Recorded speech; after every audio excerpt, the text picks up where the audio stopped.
Jangan ikut, jangan mabuk tadi ya. Ada mabuk tadi ya. Iya, Pak. Ibu ini kan ojol, driver ojol. Tidak kenal.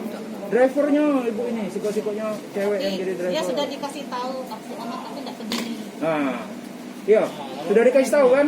Sudah dikasih tahu sama korban. Pokoknya aku tuh hilap, tak tahu dan aku. Oh, berarti tidak kenal. Mabuk enggak pada saat itu lo? Mabuk tak? Hah? Tidak. Hah? Ya. Kalau Sadar mabuk ya? tapi kau? Tidak.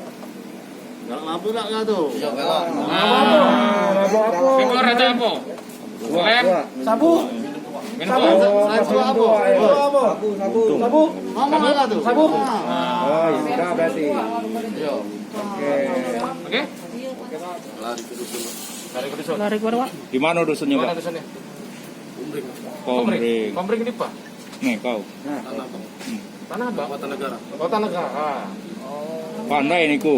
Aneh niku ya. Oh. Lima komering ngasih. Nih, kau. Bapak Umring. Nah, niku. Niku Palembang. Lahir Palembang. Oh, tebakan, Bang. Bang, itu memang lahan parkir kita, Bang.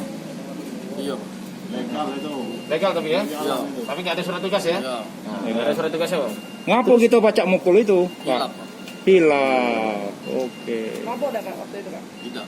Tidak mabok. Jadi mobil ibu ini memakan lahan tempat parkir kita. Iya. Ya. Tapi ini bukan cara yang betul ya. Kan? pukul ini? Berapa kali? Berapa kali? Berapa kali dipukul? Sekali, Pak. Sekali. Gunakan apa? Pakai apa? Pakai tangan. Ada cincin ya? Tangan. Platform online menyikapi dengan tertangkapnya pelaku pemukulan ini oleh unit 100 secara ini. Saya terima kasih banget dan mengucapkan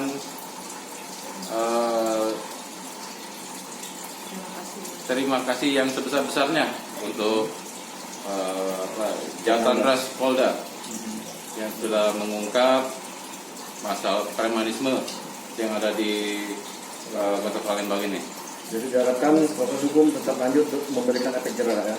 Iya, biar premanisme ini jerak semua yang ada di lapangan, biar tahu nih seperti apa hukum yang ada di Kota Palembang ini.